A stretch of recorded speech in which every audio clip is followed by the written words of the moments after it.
Good morning, good morning, good morning. It is Tuesday, the 13th of May, 2025. You're watching Politics Social. You're watching Morning Brew on Politics Social. I'm Graham Hughes. So we've already had the super chat come in this morning from Veg Pie. Thank you so much for the super chat there, Veggie. I didn't get to ask a question of Wes. Wes Streeting there. Who's a gobshite? Oh shit, I've just probably demonetized this already. We're only 1 minute in. So big shout out to SG and Paul Ewan and Graham Haller and Simon Smith and Ghost Pouch and Asperger's Europe. We've also got Alistair in the chat there, along with Diz and Leapshin and others. Sarah Davis, how you all doing? If you're feeling frisky this morning and you would like to put some words into the chat here, you're very welcome to do so long as you're not a troll. Okay, we have a zero troll policy on this channel. If you want to troll people, go find a bridge. Go find a bridge to lurk under and be a troll and shout at people walking over the bridge. I don't like your trainers. Yeah, go on. Do that with your life. Go on, fuck off. Don't stay here. Anyway, we're going to have a discussion this morning, so I want a lot of audience participation. So if you do want to join in with the chat there, hit the subscribe button and wait for a minute and you will be able to join in. So we're going to be talking, what the hell are they thinking? Talking specifically about Labour. Labour's new immigration plan is being torched from all angles. We're freaking out about it on the left. I mean, the Daily Mail is calling Starmer a fool. Yeah, well done. Well done. Look, I can't explain this. I can't articulate this in any way better than this, right? You do not... Populism is a monster. Fascism is a monster. You don't defeat a monster by offering up your firstborn for the monster to eat. You do not feed the fucking monster. This isn't even just politics 101. This is just life 101. If someone is making your life a misery, you don't give them stuff. You don't give them gifts. You don't buy their crypto. You don't gift them a $400 million aeroplane. That's exactly what you don't do. If someone comes and burgles your house, you don't meet up with them a few weeks later and say, oh, you missed me jewellery that was hidden under the floorboards. Here you go.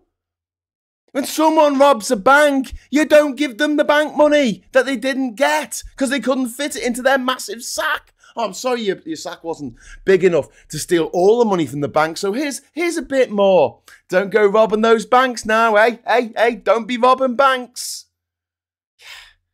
I mean, you've got to be pretty fucking thick to think that's going to work.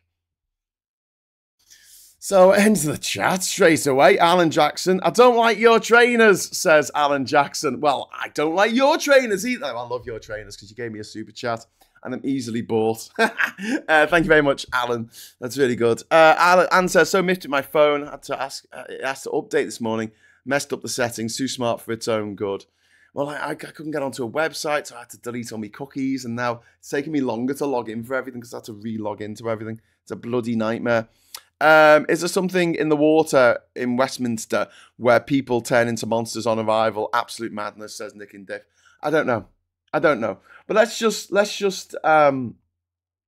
go over to the Daily Fail, the most read newspaper in the country. Here it is, the Daily Fail.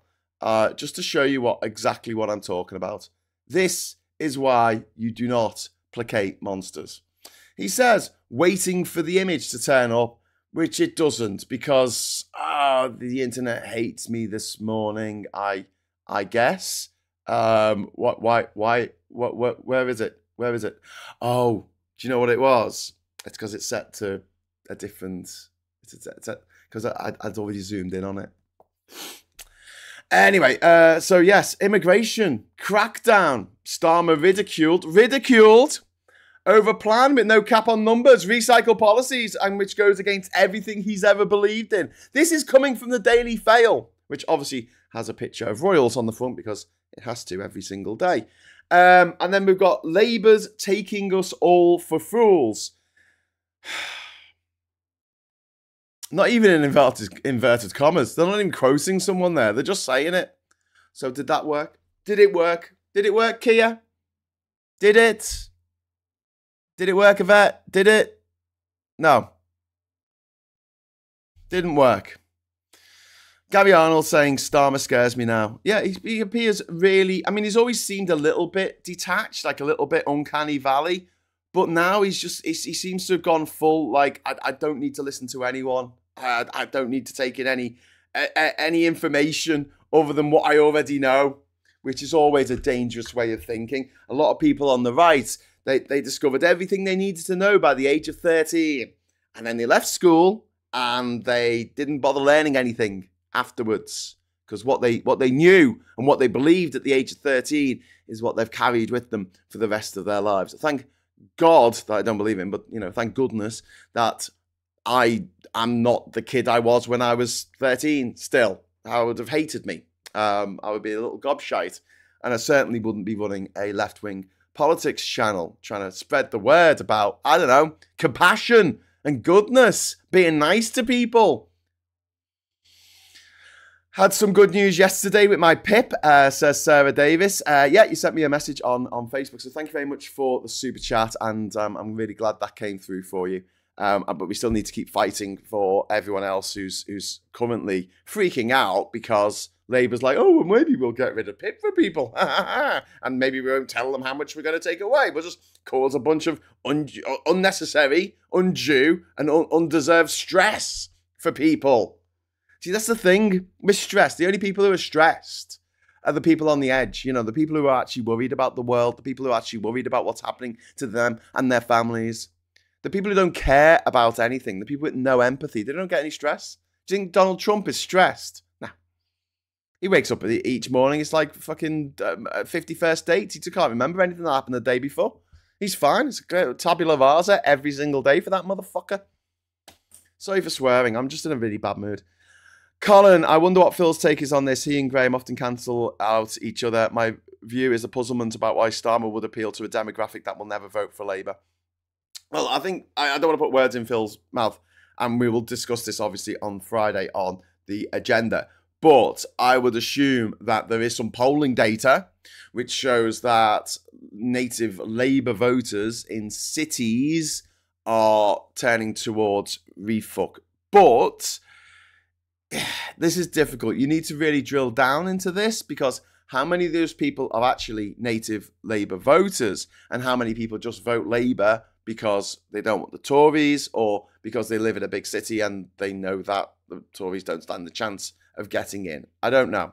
But what I do know is between the attacks on the disabled, the attacks on trans people, and the attacks now on immigrants, Labour are losing their core support. They're activists. And I believe that one activist is worth 1,000 voters. Look at it this way, right? Phil was a Labour member. Obviously, he's a bit more dyed-in-the-wool Labour than I am, because obviously he sees the practical implications of voting for Labour just to keep the Tories out, which is understandable. And he will defend Labour a little bit more than I will. But he won't defend them to the hilt. Like, if they do something stupid, like what they did against trans people, he'll say it. He'll call them out. He'll say, yep, that was an absolute ridiculous thing for Labour to do. It was a huge, huge mistake. But here's the thing. Phil has over 220,000 subscribers, right? The Express has 130,000 readers each day. The Express newspaper. So Phil has nearly 100,000 more people engaged with his platform that he makes content for by himself, on his own, not with a team of people, not with an office in London, but in his garden shed. He has a reach of nearly twice that of the Express. The engagement, the daily engagement of the Express. And don't forget, that's just subscribers. That's not the number of people who watch his videos. He can have a video do really well. 500,000 people will watch it. And Labour are going after the people reading the Express. Going, we'll get them on side. Instead of the people who are already on side with a bigger audience. With more engaged people. Engaging in what... And the stupid, it burns. It burns. To say I am disappointed is an understatement. I am furious at Labour right now for the way they have conducted themselves over the last few months. They started off well. The first day, they said, right, we're going to get rid of the ban on onshore wind farms. We're going to adopt better protections for workers. We're going to bring up the minimum wage. We're going to do... And they've shat all over everything already. It hasn't even been a year. Hasn't even been a year. And you have dyed in the wool Labour supporters like Supertansky, like Phil Morehouse, leaving the party. I mean... Are the klaxons going off yet? Hello? Labour HQ, you're losing your activists. You're losing your biggest supporters, your biggest cheerleaders, your biggest voices. What the fuck are you thinking? Ivan, thank you very much. I totally disagree with Starmer on stopping overseas care workers, but I'm also livid with Owen Jones yet again. He thinks Starmer is Britain's most dishonest politician. No, that's Boris Johnson. I know what he did to me. Yeah, I mean, this is tanky Christmas, isn't it? For people like Owen Jones, because she's like, I've never trusted Starmer. I've never trusted Starmer. But thanks very much for that, Ivan. I think that Starmer is not a he doesn't come across as a particularly canny political operator, which is fine as a frontman, okay? That's fine. You don't have to write all the songs if you're the lead singer of a band. That's okay. But I just think that the people advising him right now are not the canniest political operators either. I think they're getting high on their own supply. They think that because they got this massive supermajority in the last general election, that they're the be-all and end-all. But the reality is that last election wasn't won by Labour. It was lost by the Conservatives with nothing to fill the void. In fact, Refuck tried, but it left its ground game till too late. But, I mean, in places like Liverpool, Refuck came second. Labour strongholds, Refuck came second. Because people don't want to vote Tory there. The Lib Dems have been a letdown for people who remember the coalition. The Greens are nowhere to be seen. I mean, they like to fight amongst themselves and sound posh, and it just doesn't translate very well to the voting public. I might get some shit for that. Someone of you in the chat might be like, piss off, Graham, don't pick on the Greens. And I'm like, I don't want to. I wish they were doing better. I wish the Lib Dems were doing better. I wish fucking Labour were doing better. I'm on their side. I want them to be good, effective political parties and get people on side. But instead, they are not getting anyone from the other side over. And also, they're not maximising the opportunity to placate their activists. Like, Labour could do exactly what it's doing now, exactly what it's doing in terms of renters' rights, workers' rights, etc., etc. Nationalising the trains, fucking brilliant. But without going after disabled people, trans people, and now immigrants. They could literally not, there's no reason to do that. I'm getting to the point where I'm starting to believe that Starmer is doing this all on purpose to usher in a fascist future for us all. Says Captain Coconut. I mean, I think that's going a bit far, but I don't blame you for thinking that way. I'm a support worker in the care industry. I'm dreading the workload and staff shortages about to come, says UN Medsi. Yeah. I'm dreading it on your behalf. Anne says another typical Labour thing is to trust your own representatives a lot less than your opponents. Yeah, it's a good point. Saragon says, Starmer seems to enjoy leaning into right-wing tropes. He trots out phrases like open borders, what is a woman, and historic trade deal. Yes, I will happily take their right-wing pivot if it takes away Farage's talking points. Yeah, but this is the thing. It doesn't. The right wing, it'll never be enough. You can't placate a monster by feeding it. You can't destroy a monster by feeding it. Island of Strangers always seems the thing. We've heard it for years. Yeah, it was something not that dissimilar to what Enoch Powell said. This is what Starmer said in his speech yesterday. An island of strangers. An island of strangers. I mean, this isn't about policy. It smacks of panic. They can say, oh, we've been planning to do this for months. But this comes less than 2 weeks after an absolute drubbing at the local elections. And this isn't about policy. This is about panic. And when you panic, you appease the very people that hate you. And you gain nothing in return. Hey, look, I might be wrong about this. This might be Labour's turning point. UK. Might be the bit where they solidify another 10 years in office. But I really fucking doubt it by the looks of things. This isn't going down well with Labour voters, but it's not going down well with the gam-gams either. You can't out Farage. You just can't. Farage doesn't need to win these arguments. He just needs to shift the Overton window. And Labour are doing it that hard yakka for him. Labour's tough talk, it doesn't make them look strong. It makes them look desperate.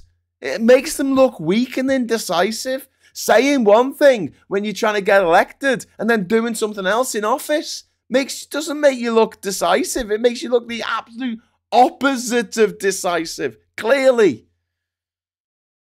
It makes them look desperate. It makes them look so fucking desperate. You know, Gordon Brown's British jobs for British workers. Did he win the 2010 election? Did he fuck? Miliband's controls on immigration mug. Do you remember that? Do you remember that? Labour stands for controls on immigration mug. What a meme disaster. What a comms disaster. Did Labour win the 2015 election? Did they fuck? And now Starmer is, using the speak our language rhetoric. We speak our language. Straight out of the UKIP manifesto of 2015. And, what's actually in this white paper? A 10-year wait for settlements? That's going to fuck over people from the EU who have already had to apply for settled status and are now trying to settle here. And suddenly, does it apply to people who have already waited 4.5 years? Are they going to have to wait an extra 5.5 years now on top of the wait they've already had? They thought it was just coming up, just around the corner. By Christmas, they will be British citizens. But now they're going to have to wait till 2030. Is that the case? I don't know. It makes the UK a less attractive place, especially for skilled migrants, but also for people working in the care sector, which is skilled labour. I really hate this term, skilled. Skills. We're going to have a skills shortage in this country. Let's get skilled labour in. Let's get skilled. They're jobs. And one job isn't particularly more skilled than another. I don't understand how anyone can think that shifting numbers around on a spreadsheet is as skilled as building a house. I'm sorry to say, it's quite easy to move things around on a spreadsheet. Getting your head around Excel. All right, yeah, whatever. You got a couple of days training, you can do the basics. A couple of days training, you can build a house. Can you fuck? Dark 4x4, welcome. Melmer for 4 months. That is fantastic. Welcome. You are awesome. You're awesome. Brew bank manager cannot control this one. Lol.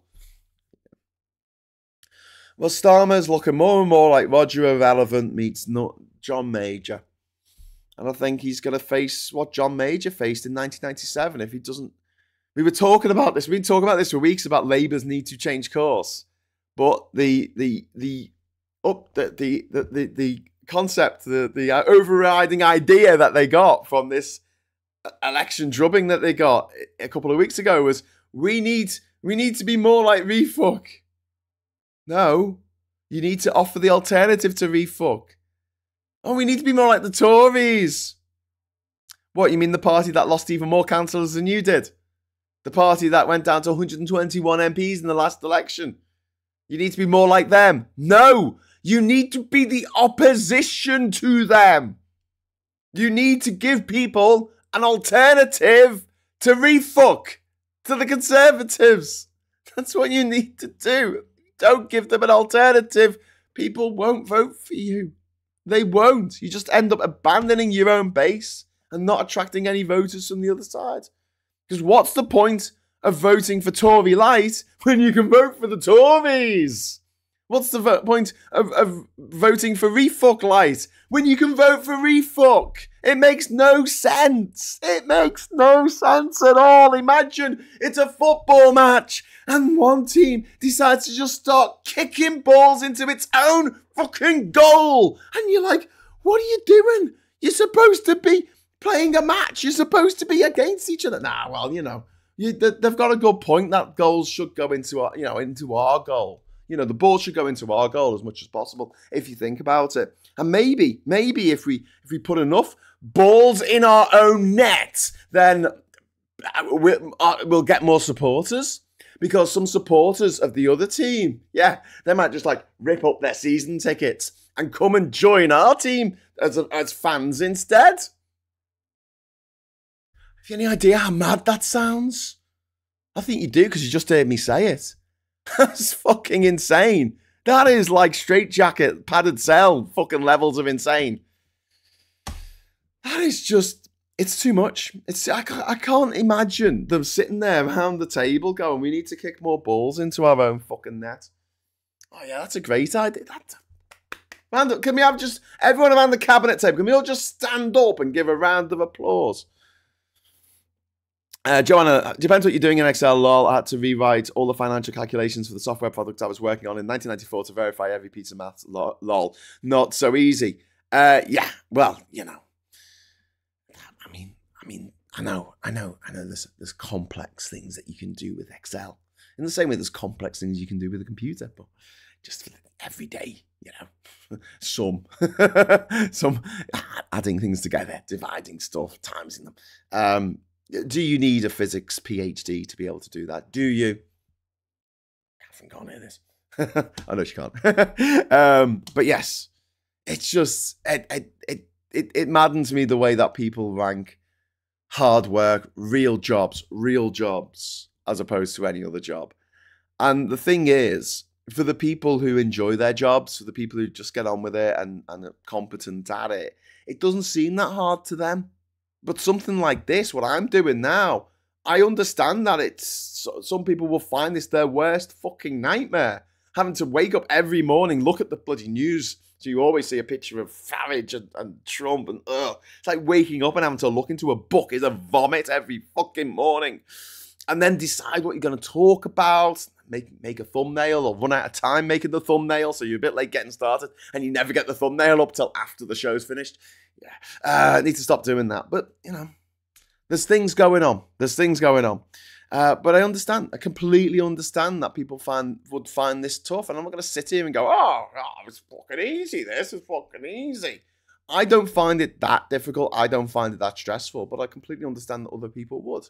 And that's the same in skilled manual labour. That's the same in unskilled manual labour, if that's actually a thing. It's the same in any kind of job profession. It's people who just take to it like a duck to water and people who don't. And that's why I'd like a universal basic income so everyone could do the job that they like to do, that they find satisfying. And you might think, Graham, if that's the case, who's going to clean the sewers? And I'm like, well, the people who enjoy getting loads of money and unblocking pipes. There's something very, very satisfying about unblocking pipes. Maybe they're COVID and can't smell anything. I don't know. Pay them more. Pay them more then. Fine. It's fine. Ivan, thank you very much for the £20 super chat. I can't see my carer today. She put a post on Facebook group. She says schools need to go back to being run like they were in the 80s and that all children need to fear all teachers. My mum is going to see her by herself. Sorry, she says schools need to go back to being run like they were in the 80s. What, when everyone was a paedophile? Okay. And all the doors were left open so anyone could just wander in and murder children. Okay. Children need to fear all teachers. Why? You know what? The teachers I liked in school were not the ones I feared in any way, shape or form. They were the ones who were good teachers. They're the ones who could actually fucking teach. There was a teacher in my school who I remember just liked to shout all the time and get really angry and shout at us all. And we just thought it was funny. Because whatever. He had another teacher who was quite strict, but he was a great teacher. He was really, really good. So we liked him, even though he was a dick. We had some teachers who were a bit too loosey-goosey and, you know, didn't actually do any lesson plans or anything, just made us read from the textbook. And we didn't respect them because they weren't good teachers. There were other teachers who were a bit loosey-goosey, but they were fucking great teachers. They really got people engaged. We had the chemistry teacher that we used to run. We used to run so we could be on the front row of the chemistry lesson. Because invariably, he'd be doing some mad scientific experiment, blowing something up, getting the kids engaged. I seem to remember him getting a big thing of a big bowl of water. It was like a plastic bowl of water and dropping like a big chunk of sodium in it and then going, boys, I think you should run to the back of the classroom now. All the kids like wanting health and safety, probably not great. But yeah, I mean, you don't have to be in fear. Learning things because you're scared. No. Learning should be a joyous experience. Maybe this, Ivan, is why the older generation is like the way it is. And before I go on, not all boomers, not all boomers by any stretch of the imagination. But yeah, I think we've made a connection here, or at least I've made a connection, Ivan. If you like this, I don't know if you will. How about I find learning a joyous experience? I don't like not knowing stuff. And so I go out my way to learn stuff every day. I learn about what's happening in the world. I learn about what's happening in countries all over the place. Countries that a lot of people haven't even heard of, but I've been to, so I have some kind of personal connection to the place. I like to learn new skills. I like to learn how to do new stuff. Going to the island back in 2014 was brilliant. I had to learn to do plumbing and electrics and wire up solar panels and fettle batteries, fettle a boat. I had to learn to drive a boat, to fix a boat. I had to learn how to dig a septic tank. I had to learn, all this stuff that I didn't know to do before. And it was fucking brilliant. I loved learning. I loved learning all these new things. And you know what? A lot of the time I fucked it up because it was the first time I'd ever done it. But it was a real joy. It was a real joy. And I still maintain that. Like, I like learning stuff about places. I like learning facts about, history and all that. There's so, and physics and maths and chemistry. There's so much fun stuff out there to learn. And yet, my parents' generation don't seem to feel the same way that I do. A lot of them feel like everything they knew at the age of 13 is all they ever needs to know in life. And they're very, very resistant to learning new information. So here's the connection. Maybe when I was learning, funnily enough, in the 80s, but in secondary school in the 90s, I wasn't learning in fear of being caned. I wasn't equating learning with being in constant fear. And therefore, when I left, I didn't think, oh my God, that I've made that connection, that concrete connection, that path in my brain. Learning equals fear. Okay, well, let's retreat from fear because no one likes to feel negative emotions. No one likes to be fearful. No one likes to be ashamed. No one likes to be singled out. No one likes to be caned with a fucking, a cane. A cane is like children being physically assaulted and them linking learning with being physically assaulted. No wonder the older generation don't like learning stuff. No wonder the baby boomers can't use an Excel spreadsheet still. Apart from the people who can. But, not all boomers. No wonder they have difficulty attaching a fucking document to an email. Even though email's been a common thing that we've used every day for 25 years. No freaking wonder. Because they see learning anything new, they associate it with pain and suffering and misery and fear because of the way they were schooled. I'm taking that to the bank. That's my theory. I've just come up with it, but it makes sense to me. Your mileage may vary. Dog4x4, thank you very much for the £5 super chat. Some of the happiest people in the world come home stinking to high heaven, to quote Morgan Freeman. Oh my God. I've had to unblock drains, like on my island down here in Durham. I've unblocked drains, and it's a horrible job. It's a horrible job, but oh my God, when it's unblocked and the water starts flowing freely, it's a really weirdly satisfying feeling to unblock the thing. I guess it's like popping a zit or something. It's just satisfying. My carer is 53. My mum is 66, and my mum completely disagrees with my carer.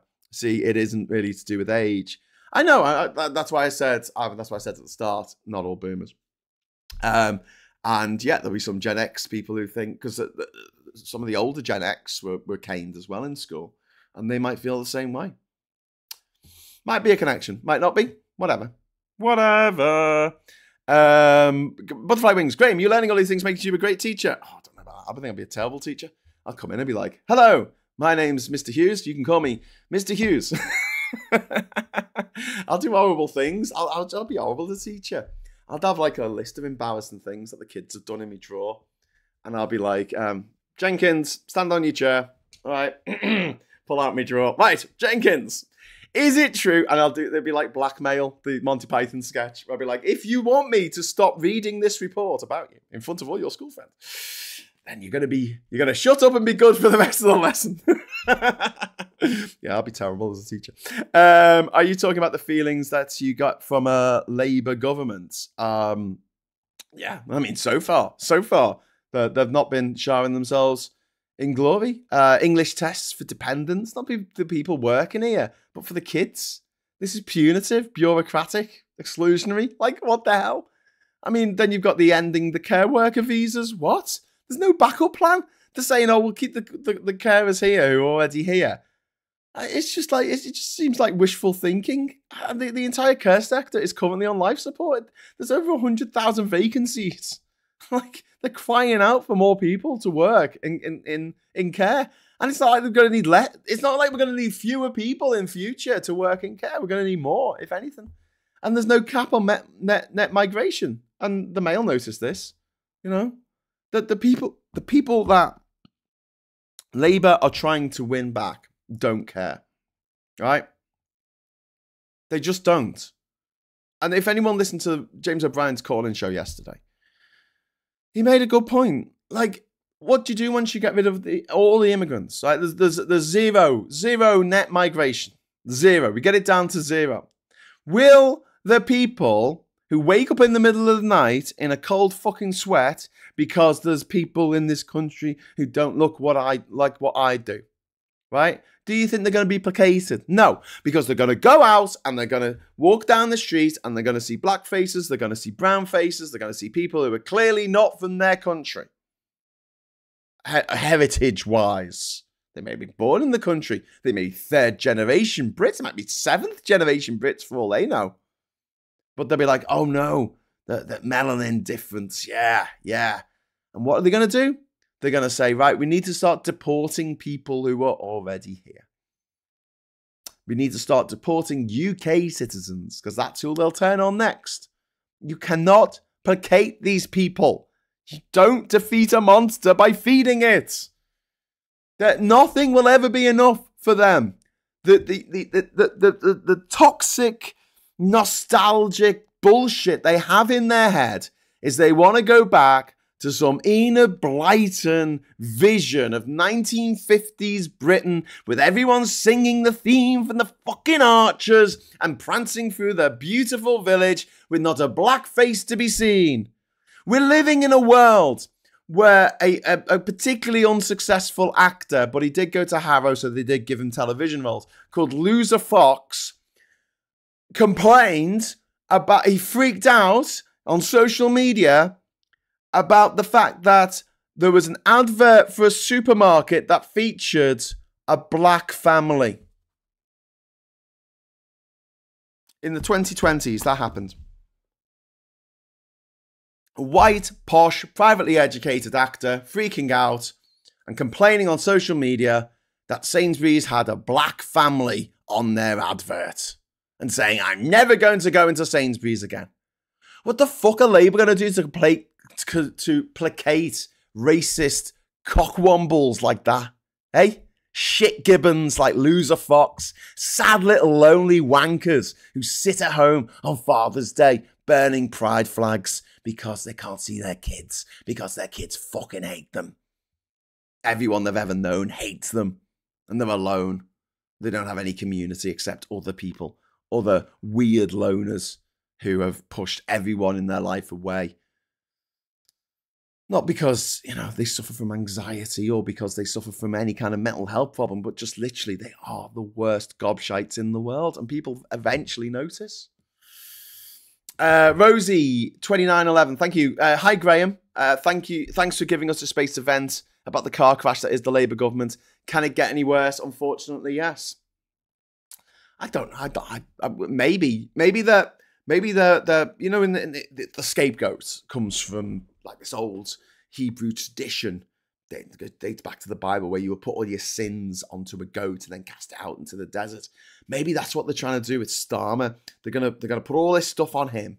They're gonna bulk him up into this big monster, and then they're gonna cast him into the desert and get rid of him. And then they're gonna get someone else who, compared with Starmer, seems like this really progressive shining light. No, I don't think they thought that far ahead. Dart 4x4, thank you very much for the £5 super chat. Nothing compared to fixing an engine. It's alive. It's alive! Might just be me. Lol. Yes. No, there was a moment when it was a whiteout, and they should never take me boat out in a whiteout, which is when you just can't see. You can't see the land. You can't see any landmarks. You just see the water around your boat. It's a 10-kilometer run from my island to the mainland.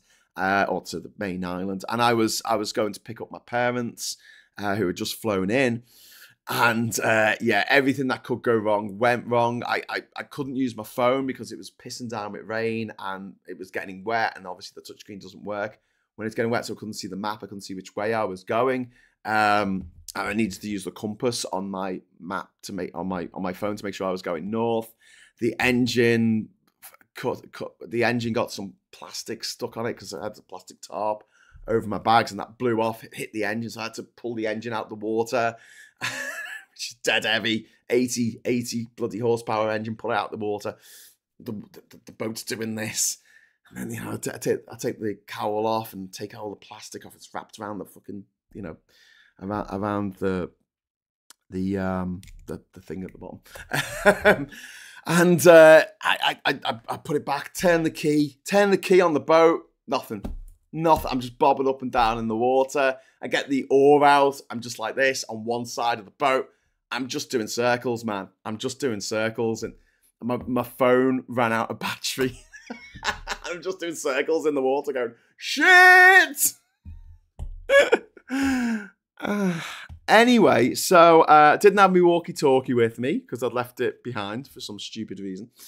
So yeah, I'm bobbing up and down in the water. I'm like, what am I going to... And I had to fix it.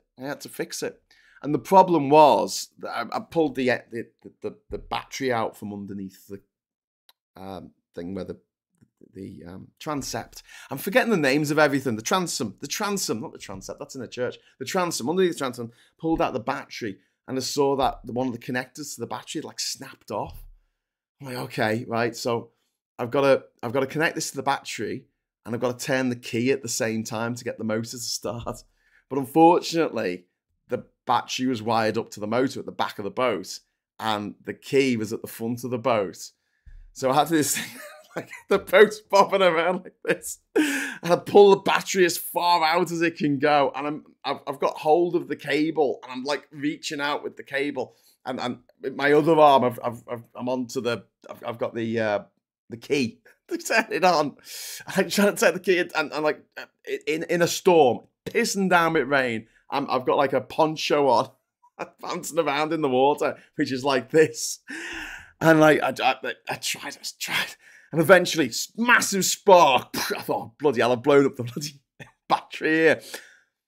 The engine started. The engine freaking started. Oh, my God. So there you go. I didn't have to put a rope around the top and pull it at the top of the engine. Which I sometimes had to do as well. Very, very satisfying. Terrifying and satisfying at the same time. Troubleshooting, mate. Troubleshooting. Just go down the checklist. Right, anyway, Paula, thank you very much for the £5 super chat. We have an aging population. We need more young people to do the work that needs to be done. Can't agree more. Economic growth will not happen without immigration. Couldn't agree more, my friend. Couldn't agree more. Thank you very much for the super chat there. Alex French, in my street, you got me gay, family of Eastern Europeans, and a single mum, 2 old dears, some Muslims, and we'll get on very well. Yeah. Alex, I know, yeah, this is Britain, global Britain. I love it. Absolutely love it. I love the integration that we have. I love that people from all over the world want to come and live here. How high an accolade is that? That people from all over the world want to come here. I think that's wonderful. And that's amazing. That's really, really cool. And people are like, oh yeah, we can't take all these people. I'm like, yes, we can. We absolutely can. The reasons why you're queuing up to see a doctor or you can't get an operation on the NHS, that's to do with mismanagement. It's like food. There should be no one starving in the world, least of all the people in bloody Gaza who have had their food and water cut off for the last 2 months by the Israelis who just want to create the world's third biggest genocide by the looks of things. A disgusting operation that's happening over there. Something that we need to be talking about more. Well, I mean, we do talk about it, but like I think that the way that the right wing rag press just completely ignore what's happening in Gaza right now is a disgrace. But there's enough food in the world for everyone, and then some. Americans throw out like a third of their food. They just don't eat it. They fill the plate and then throw a third of it away. There's enough food in the world. It's to do with logistics. It's to do with logistics. And if you have bad governance, you have people in charge who don't know what they're doing. Like Homer Simpson when he became sanitation commissioner for Springfield and blew all the budget in a day because he wanted gold-plated bin pickup trucks. That's the kind of people we had in charge for 14 years. So no wonder there's a queue. But then they do this on purpose. They fuck things up. They fuck up the trains. They fuck up the NHS. They do it on purpose so they can make a scapegoat and say, oh, look, this is the problem. So, for instance, 99% of people who commit sexual assault get away with it. Now, instead of actually addressing that, what the Tories and their familiars do is say, oh, well, the problem is trans people. For a fictional crime that's never been committed in this country, where a trans person has assaulted a cisgender woman in a bathroom. Helen says, I'm not surprised Americans throw away a third of their food. Have you seen their portion sizes? Well, exactly. Leonora says, so older generations not so isolated and maybe better society understanding of each other instead of this othering and hate politics. Yeah, I agree. Nick and Diff have just spent a week in Iceland who embrace migration and diversity, a truly socialist society who care for each other. I've come home to a hellscape of a nation, navel glazing, isolationist bollocks. Yeah. You know, I look at stuff like Glastonbury and the Notting Hill Carnival and these amazing festivals that we have in this country. I look at our rich heritage and I look at the things that Britain has achieved, the good stuff. And it doesn't outweigh the bad stuff, not by a long chalk. But I appreciate the good stuff. And I don't believe that you can truly appreciate the good stuff unless you acknowledge the bad stuff as well. It's the least you can do. And Tory voters, reform voters, they want to live in a fucking cloud cuckoo land of a fantasy, a 1950s cricket on the village green fantasy that never actually existed. That was never there. That was never a thing. We went from the Industrial Revolution to the workhouses, to the First World War, the butchery of the machine guns, people being used as soldiers, young men being used as cannon fodder, into the Second World War, the bombs coming down on Coventry, on London, on Liverpool. These were wretched times to be alive. The 50s, there was rationing all through the 50s, immense poverty. And yes, there was slum clearances. And yes, there was massive strides made in social progress. But for the vast majority of people, life was a bit shit in the 1950s. Also in the 1960s as well. We regard the 60s now with, you know, this idea that it was all psychedelic colours and the Beatles and everything was cool and everyone was running up and down Carnaby Street having wonderful times in their miniskirts. But the vast majority of people, it was not like that. It wasn't like that. It was a difficult time. A time of transition. A time when all the bloody railways were ripped up, and if you didn't have a car, you were put under house arrest effectively for the rest of your life. Then the 70s, I mean, everything was brown and orange. There was, there was massive strikes. The bins weren't being collected. I mean, there was no time in the past when everything was perfect and wonderful and great. The 80s, you had Thatcher. The 90s, the Tories were in charge for the majority of the 90s. You want to, we all think about the Britpop classics of 1995, but don't forget there was also bands like Suede and Radiohead sort of singing songs about urban isolation and atomization. And you listen to Dogman Star by Suede, it came out in 1994. It is just the soundtrack of Thatcher's Britain. Oh, you talk to someone who is gay, in the 1980s, and what it was like under Section 28, under the AIDS pandemic, that people were just ignoring because it was killing the right people. What it was like to live in those days, live under the fear. This nostalgia thing, this nostalgia kick, it's absolutely toxic, which is why I think that all music from like more than a year ago should be banned. It's all right, I've heard it. I don't need to hear it again. But you don't have to watch the same comedy clip. The thing with comedy, right, is that it's only funny once. The next time you watch it, it's not as funny. It's the law of diminishing returns, because you know what the punchline is? The whole point of comedy is to the unexpected. Something that is unexpected that comes along, whether it's a punchline or something daft that happens in a Naked Gun movie or whatever. The first time you see it, fucking hilarious. But you might still laugh when you watch it back in the future, but you won't laugh as hard. You won't laugh as heartily. And maybe you'll pick up on a joke that you didn't get first time, and you will laugh as hard as that. But with music, you can get away with playing the same song over and over and over again, and people will still love it. You can't do that as a comedian. You can't turn up at a venue and give the same song again and same joke again and again and again. Eddie Izzard tried it famously with his Glorious tour in 2000, and it went down like a bag of cold sick. Like, it just was not particularly a good way of doing it.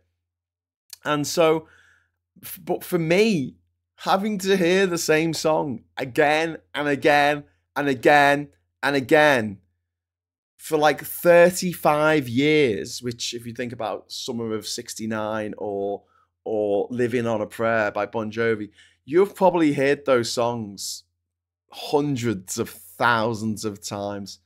And if you didn't like them in the first place, it feels like torture.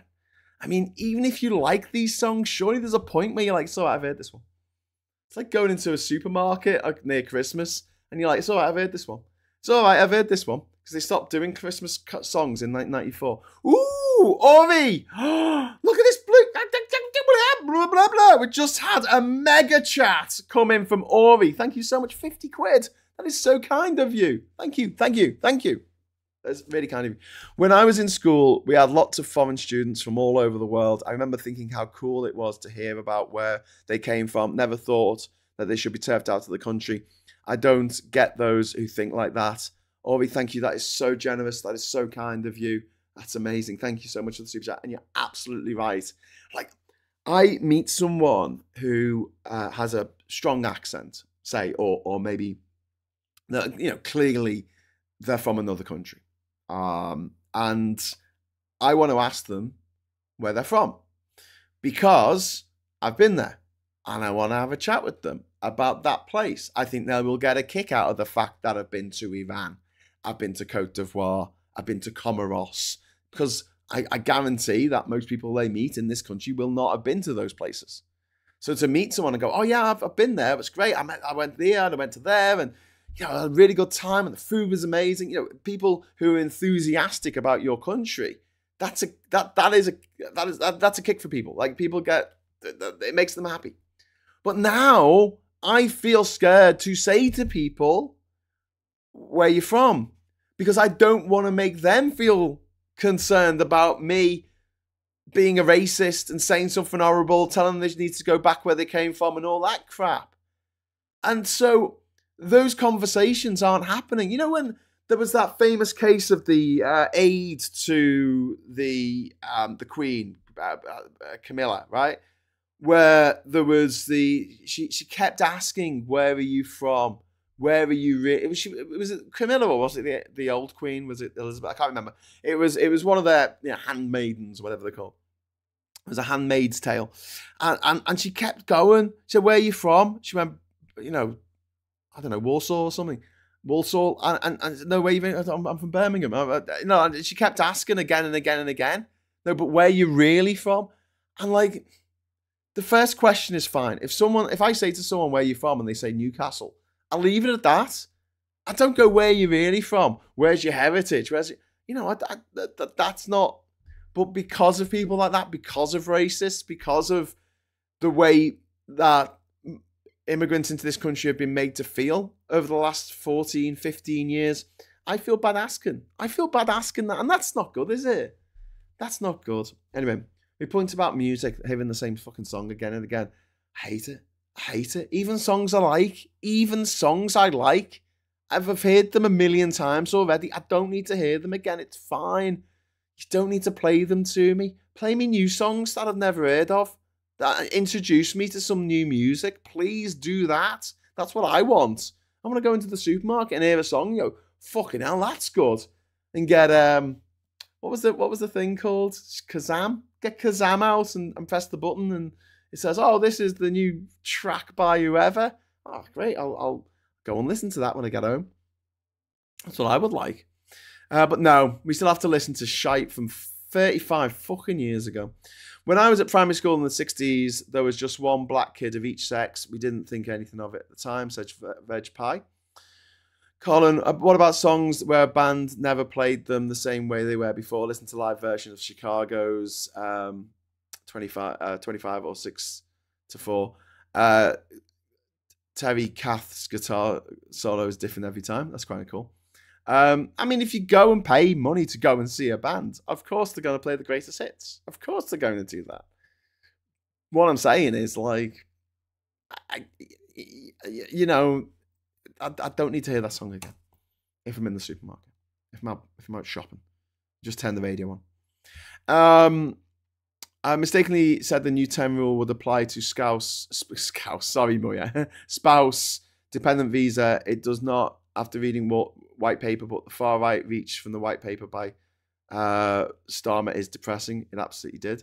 Martin says, I sent you links to music. You did, Martin. Thank you. I got that email. Sorry, I meant to reply and say, yeah, I got this. I will have a listen. Sounds very interesting. Veg Pie, at primary school, we had one kid called Mustafa Hassan. In second year, we were told his name was actually Hassan Mustafa. We've been calling him the wrong name for a whole year. Oh, my God. Billy says, what a shame. Such an innocent question. I was born mid-60s, was always interested in other cultures. Possibly the fault of them Indian musicians on a dais on telly. George, put the sitar away. Kids don't see colour or different cultures as an issue. It's taught to them by parents and other adults they know. Yeah, absolutely. You put kids from all different cultures together, all different languages together in a room, and they'll play with each other. They just will. Graham, if you want to listen to some different music, why not try video game music? It doesn't have to be all chip tunes, but it can be if you like it.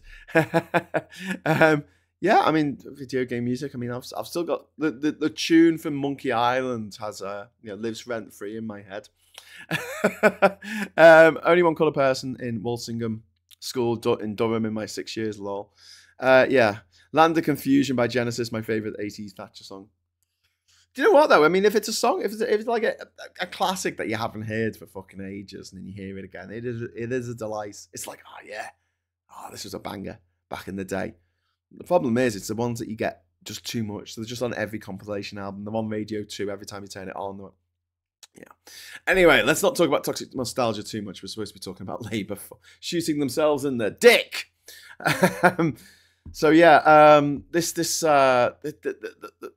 There's going to be this huge backlash, or there is already a backlash from the people who actually do the work. When we talk about carers, 1/3 of direct caregivers in this country are not British.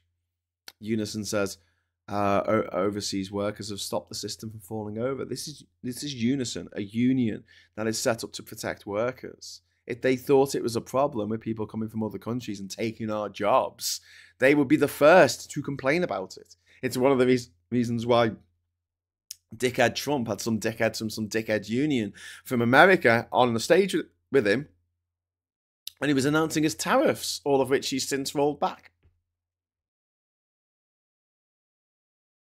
Because, you know, Labour's plan equals a crushing blow to an already fragile sector, according to Unison.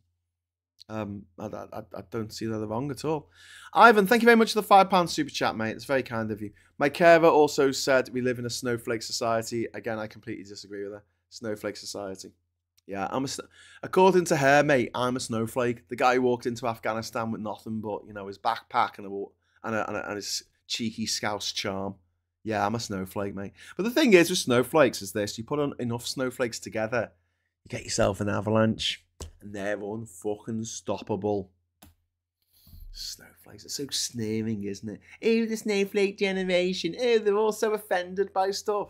Yeah, I am offended by systemic bigotry, by institutional racism. Yeah, I am offended because I don't see our country progressing if we go down those routes. I am offended when I see police officers in the Met joking about the murder of young women. Yeah, I am offended, and I don't think those people should be police officers anymore.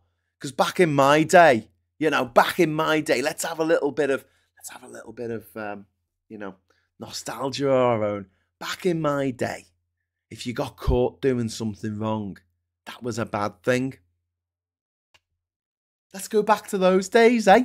Should we go back to those days where the rich didn't get away with everything?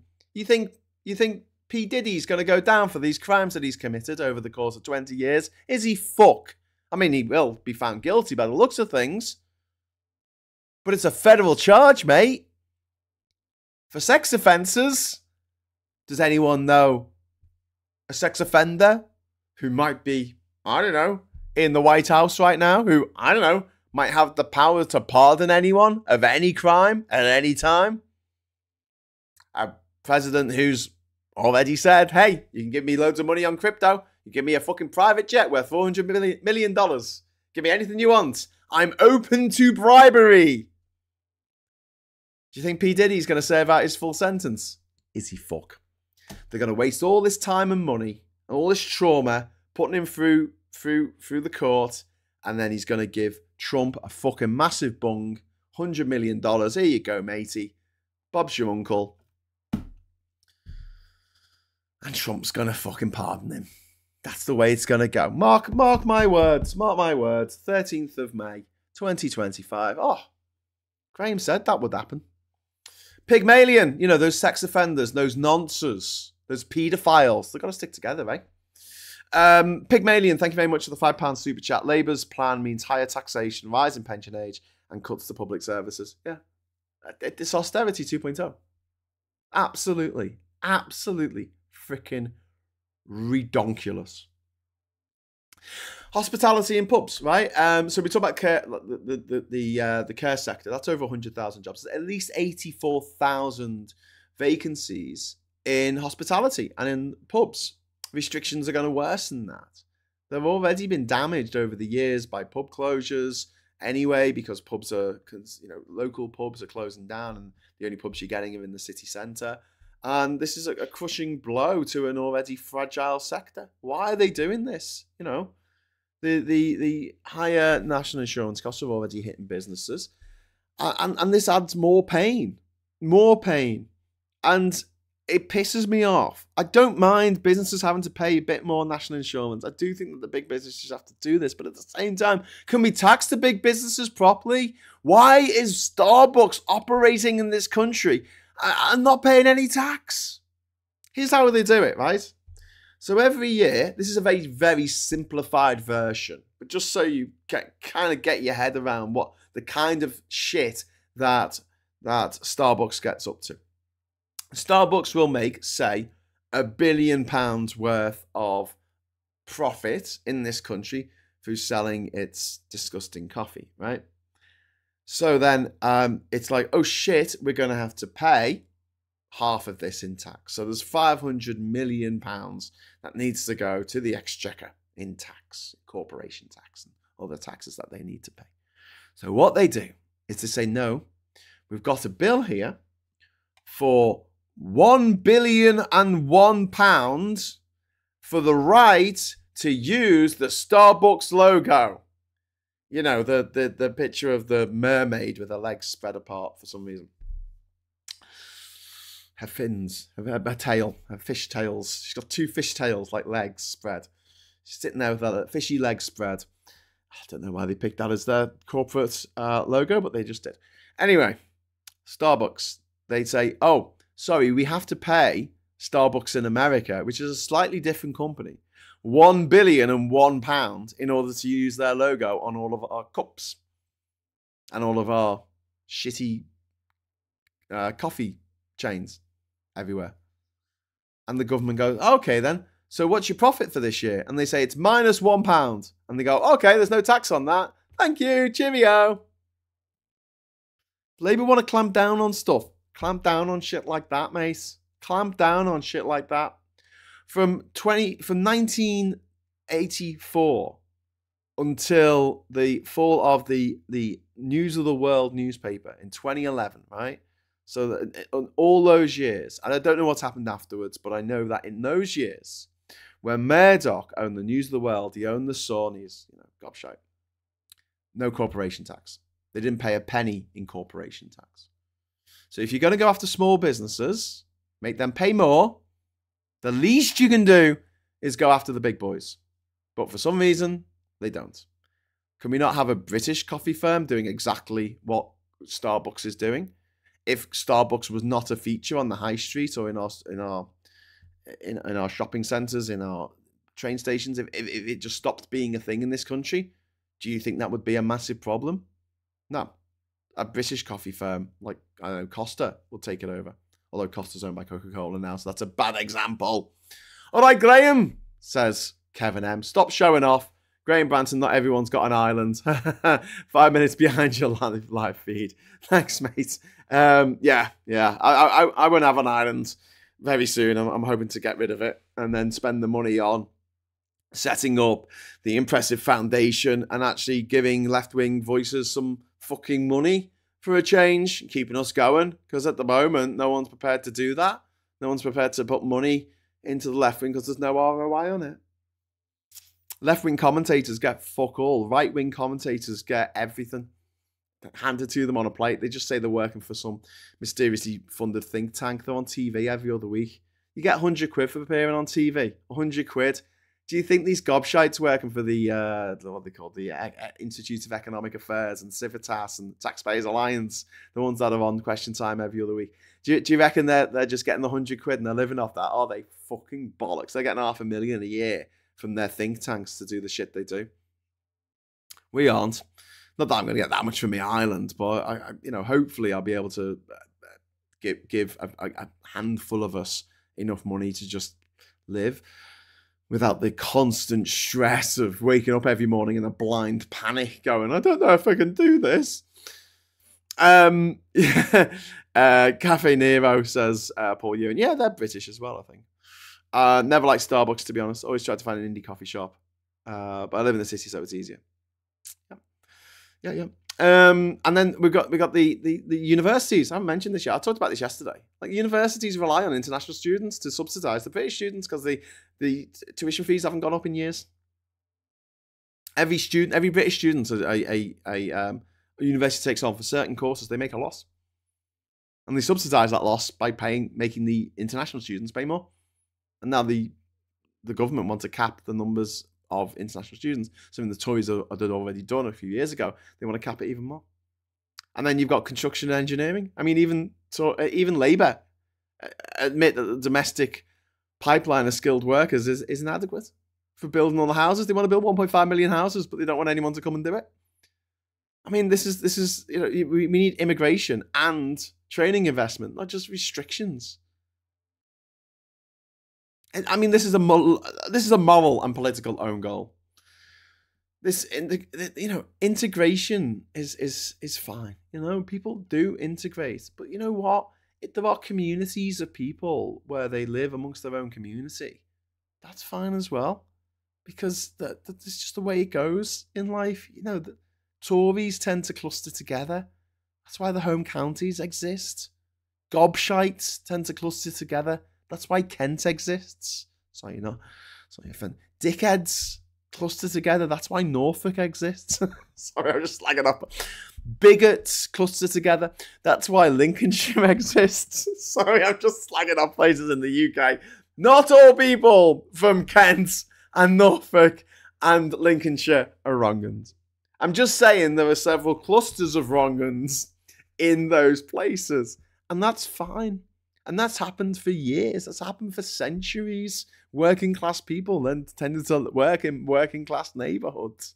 Wasn't a problem.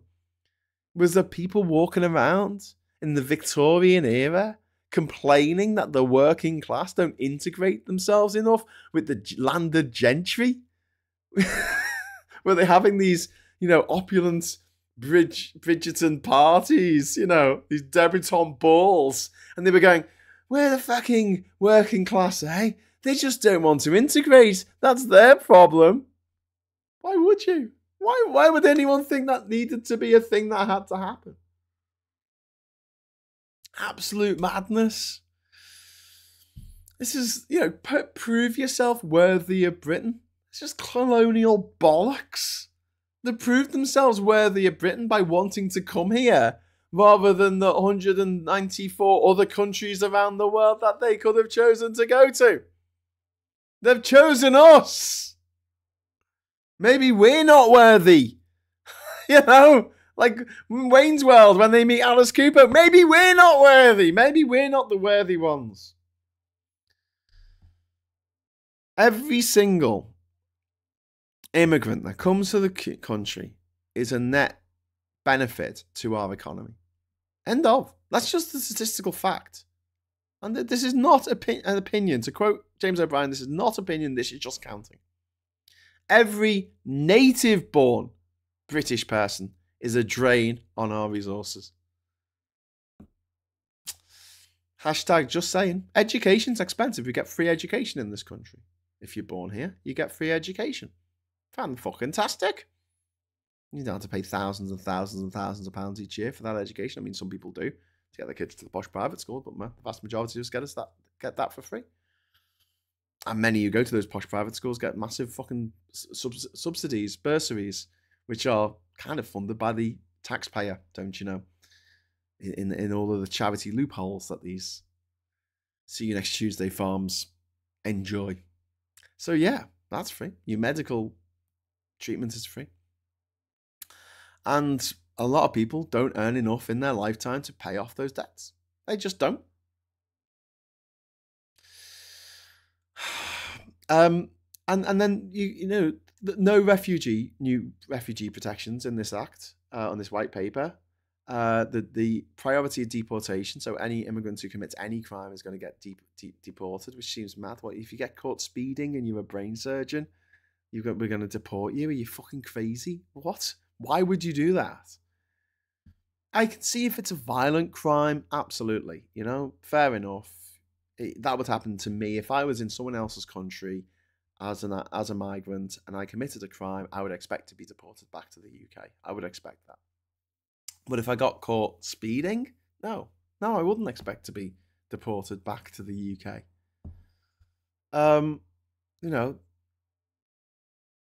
Labour's most dedicated activists are now leaving in real time. I'm watching you leave. I'm watching people in the chat here who were supporting Labour last summer are like, fuck this shit. Supporting Labour back when this was Labour Social. Saying, can't be dealing with this. The refuck voters are not impressed. Farage had a meltdown last week about the India deal. The Daily Mail still hates you. Still hates the Labour Party. What was the point? You can't beat the far right by becoming them. You fight them with facts and fairness, compassion, telling a better story, getting hold of your comms, not parroting their slogans.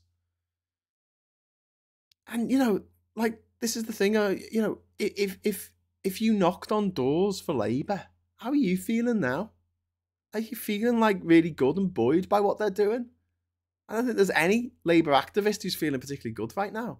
In fact, I'd wager that most Labour activists, people who did knock on doors like I did last summer on behalf of Labour, I think we're feeling pretty fucking betrayed, to be honest with you. I'm feeling pretty fucking disillusioned with it all, quite frankly.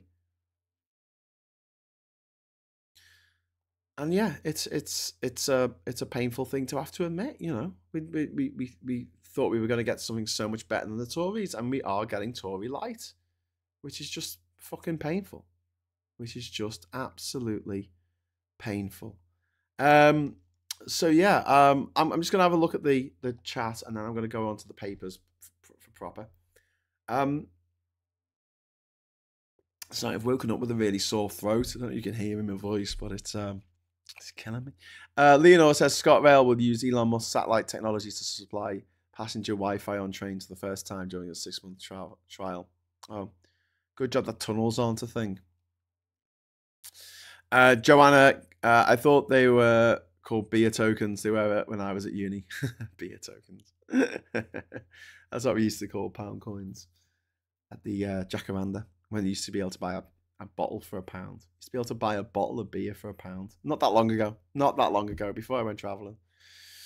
And suddenly everything got really expensive, really, really fast. Listen, right? Elon Musk's Starlink is shit, and it's not. It's shit for the environment. It's shit for humanity. It's shit that a fascist is in charge of a communications network. The idea is grand, but the number of houses or homes, habitations that Starlink can actually accommodate for is very limited. It's essentially something that has been set up to help with remote areas that don't have an internet cable connection going to them. Islands, up mountains, deserts, that kind of thing, because they can't service cities. There's too many users. I mean, that's why you don't see Starlink being used in cities very much. And I think it's on a hiding for nothing. I can't see how it's going to make money, to be quite frank with you. I just can't see the business model. Maybe someone can explain it to me better, but I just don't think it's got enough customers. It's a bit like setting up a mail delivery service that only does the Orkneys. And you're like, really? That's the place that you want to deliver letters to? Just the Orkneys? Leonora, it's like teaching nursing, etc. The government thinks it's vocational, so not well funded. Instead, it's seeing it as vital for society. And say, spoken to free reformers, they're happy, so good, in my opinion. That's from Hilgara. Thank you very much for the super chat. I don't want them to be happy. Chris is saying, totally disillusioned. Glad to have joined Plaid and hope they win in 2026 so we could get more devolved powers to protect us from Westminster Tories of all colours. Yeah, I agree. Gallifrey and Rent, as things stand, to my knowledge, any vote I cast is a vote against my best interests. At best, my life won't get better, and at worst, my more rights will be taken away, and people tell me I must vote. Yeah, it's a shit situation, Gallifrey and Rent. I absolutely agree with you. But it's like, if you don't vote for Kamala, you'll get Donald Trump. If you don't vote for Kamala trying to push for peace in the Middle East and not standing for an actual genocide, you get a guy who will actually stand for a genocide, which is what's happening in Gaza right now. Children are starving. Images of children starving in a country where they don't need to be starving. A man-made famine. A man-made disaster. Simon says, Keir no mate Starmer will be on his own door knocking next after this. Yeah, on his own knocking on the doors, yeah. Starlink has a very short shelf life. They have to keep sending more up. Yeah, it just doesn't seem like a good business plan. I don't understand where the profit comes from. I really don't. Snowy Cat, I joined the Green Party last week. I've had enough of the Labour Party. They are not Tory light anymore. They're Reform light. I can see why, Snowy Cat, you're getting upset with them. I'm not going to sit here and go, you're wrong. You shouldn't. I can see absolutely why you're getting upset with them. Sarah says be voting for Plaid Cymru next year. Yeah, I can understand why you wouldn't vote for Labour after all they've done. All they've done to us, the people who supported them, going after the things that we care about. We care about the disabled. We care about trans people. We care about people from other countries coming here and being treated with dignity and respect. Why can't we do that? You know, you're disabled, you're trans, you're foreign. Welcome. Always be good to strangers, because one day you might be the stranger. And the Persian proverb that's always stayed with me: just be good to people, be nice, treat people with dignity and respect. If they come at you, guns blazing like a complete fucking bell end, you know, the internet troll, or the shouting things at you, then tell them to fuck off. But otherwise, you know, why go after people like this? Why turn up with so much aggression and disrespect to people you don't even know? People who mean you no harm. You don't know them. To lump everyone together from a particular group, to say, oh, all these people are bad, all these people have got don't have my best interests at heart, you know. That way madness lies. Anyway, right, so we're going to jump on to the papers now quickly, because I think I'm losing my voice here. This isn't good. If I lose my voice, then I can't do my job. Didn't think of that, did I? Okay, so we've got the Mirror here. I want to clear my grandma's name, Christine Keeler exclusive. So there you go. Granddaughter Daisy wants to clear the name of Catherine Keeler, who was famous for the Profumo affair. Starmer house fire mystery. Terror cops probe blaze at PM's home. Neighbours hear loud banging early hours. Property targeted in the past. There's a house of Keir Starmer being targeted for arson. The Times here. Prue Leaf. She's a Tory. The people I loved and lost. Oh, that's very nice. Trump and Xi are set for talks after agreeing 90-day tariffs truce. Yeah. Trump has absolutely climbed down on his tariffs. Liberation Day. I mean, imagine, right? America declares war on Britain, right? And then after just over a month, they go, oh no, it's all right. I was only joking. They declare independence, the Declaration of Independence. They write it all and they hold it up and they go, we're declaring independence from Britain. And everyone goes, yay. And then less than a month later, they go, oh, you know that Declaration of Independence, give it here. Hang on. Let me just rip it up. Rip it up. We keep ripping it. It's a big scroll, isn't it? Rip it all the way up. Then we'll scrumple up. Throw it on the fire. Burn it. Burn it. Burn the Declaration of Independence. You know, because it just didn't work out. We gave it a month. Didn't work out. You know. Trump promised Liberation Day. Sounds quite similar to the Day of Independence, like declaring your independence. And yet, here we are, a month later, and he's torn it all up, scrumpled it all up, and thrown it on the fucking bonfire. Bonfire of vanities. I don't know. Wowzers. Are people still supporting? 3 migrants in Dover are amongst 400 to across the channel yesterday. Oh, good on them. Fucking obsession. Absolute obsession. I'm glad they made it. I'm glad they made it safe and sound in one piece, and I hope all the best for them. I wish they didn't have to come here in boats. I wish they could actually apply for asylum in Calais, and if they get it, come over in a safe way. Migration plan to curb 100,000 arrivals a year. Why? Keir Starmer wants to stop Britain from becoming an island of strangers. Always be good to strangers, because one day you might be the stranger. Starmer house fires mystery. Counter-terrorism. Detectives investigate suspected arson. Blah, blah, blah. Let me just say, right, you know, when I travelled the world, every day I was a stranger. I was a stranger in a strange land. And people from all over the world came and helped me. Every day. Every day people would come and help me. They didn't look at me and go, right, we'll get him. Go, quick, everyone, quick, get him. They didn't look at me with anger. They didn't look at me like, you know, they meant me harm. I spent 4 years traveling the world. Every country, overland. Something that people thought was impossible to do. Not only did I set out to do it, I proved that it was possible and got a Guinness World Record on the back of it. And yet, you know, I didn't get mugged. Didn't get beaten up. Didn't get anything stolen. Didn't get, you know, the only bother I had was some police. Most people wanted to share their food with me. I was a stranger in strange lands, and people looked after me. They didn't go, oh my God, look at this white guy. Oh, he's bringing down the culture of Ghana. He's bringing down the culture of Gabon. It's never going to, of Guyana, of Guinea. It's never going to be the same again now that this bloody gobshite's come to Grenada. Fucking pisses me off. Pisses me off. The arrogance of it. There's Brits all over the fucking world, mate. You know, there's Brits everywhere you go. You'll meet people from Britain. I met people from Liverpool everywhere I went. What's all right when we do it? We're not immigrants. We're expats. Fuck off. Captain Coconut, who must not fuck off because you're awesome. Thank you very much, Captain Coconut.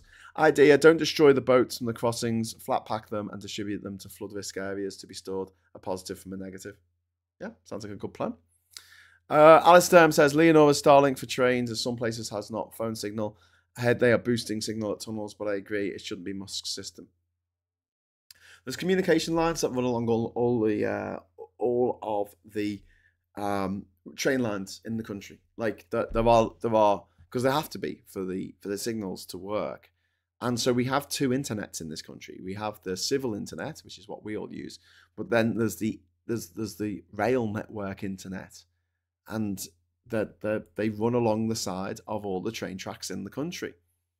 And because, you know, they're train tracks, they don't necessarily have to put these cables underground. They can leave them overground because people aren't supposed to be walking there. So you don't have to dig a hole in the pavement and put the cables in the hole. You don't have to do that. You can dig a tunnel under the pavement. You don't need to do that. You can just run it along the train line, which is what they've done.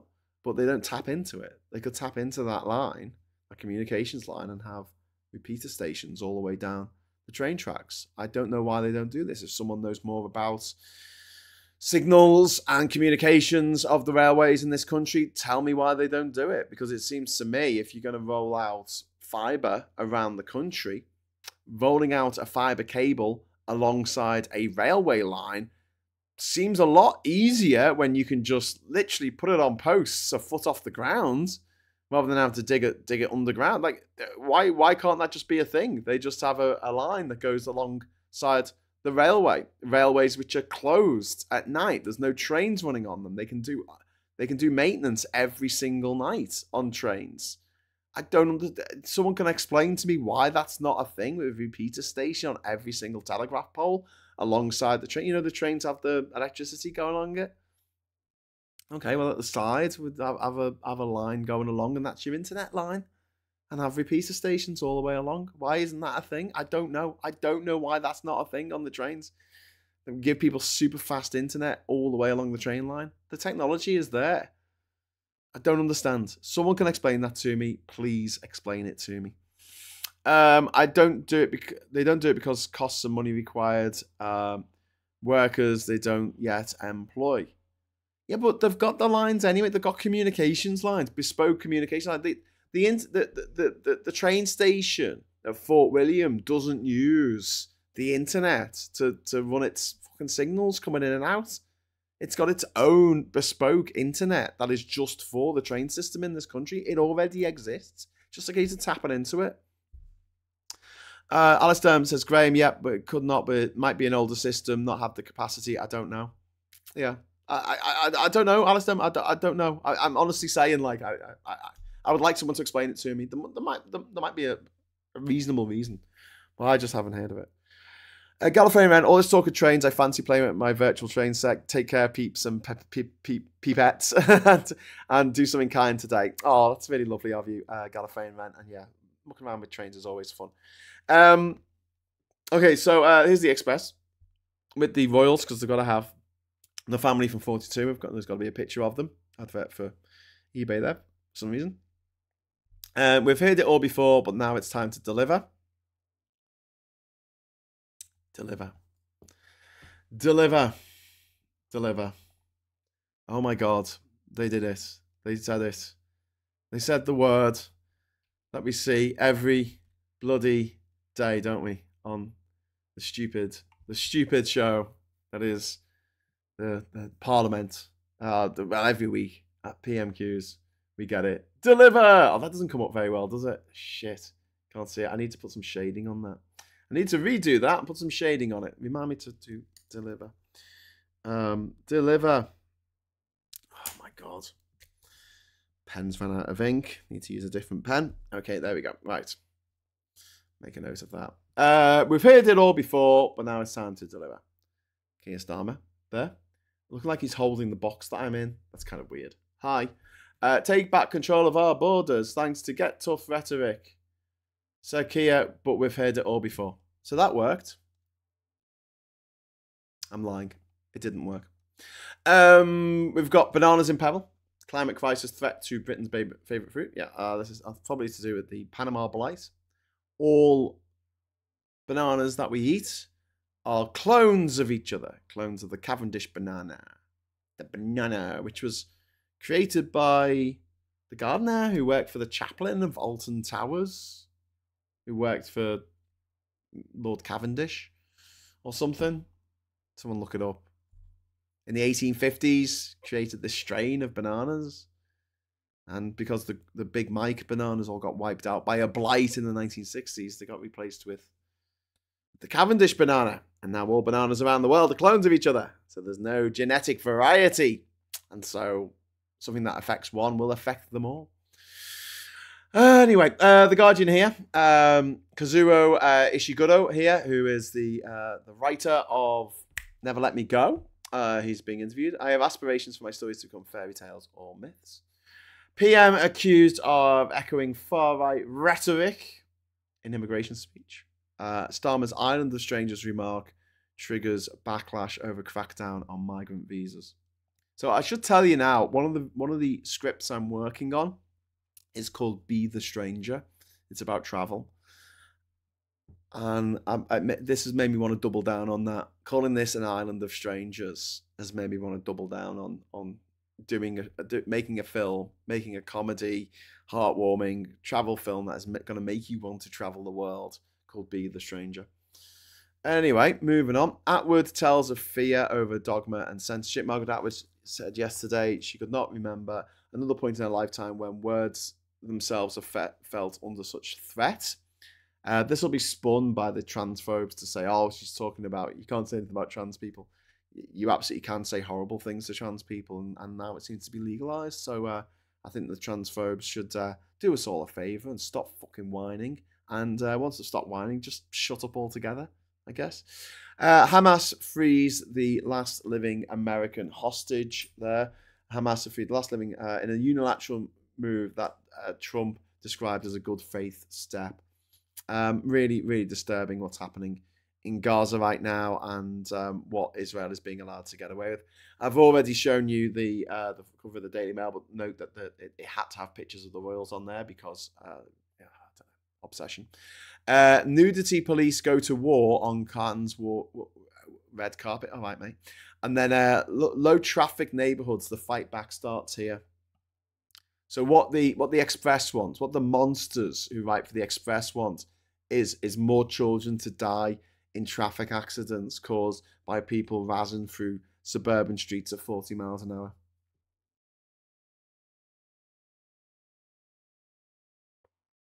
The Telegraph, eh? I mean, I guess all the people who read the Telegraph live in fucking walled estates. You got to go through a big gate to get in. I bet their fucking neighbourhoods have got speed bumps. In fact, near where I grew up in West Derby, there's an area called Sandfield Park, and it's where St Eddie's School is, which used to be private. I don't think it's private anymore, but it used to be private. Private school on the ground. And all the people who lived in Sandfield Park were like fucking minted. I think Carla Lane lived there, you know, the writer of Bread and the Liver Birds. And yeah, though that was the only road in my area growing up that had speed bumps. The only one going through this posh estate, Sandfield Park, you know. It had speed bumps because that's where the posh kids lived. The posh parents didn't want their kids getting mown down by a knobhead belting down the road at 100 miles an hour. Can't do that when the speed bumps. You fuck your suspension. Yeah. Let's go back to this. I fucking hate the Telegraph. God. Terror probe into arson at PM's home.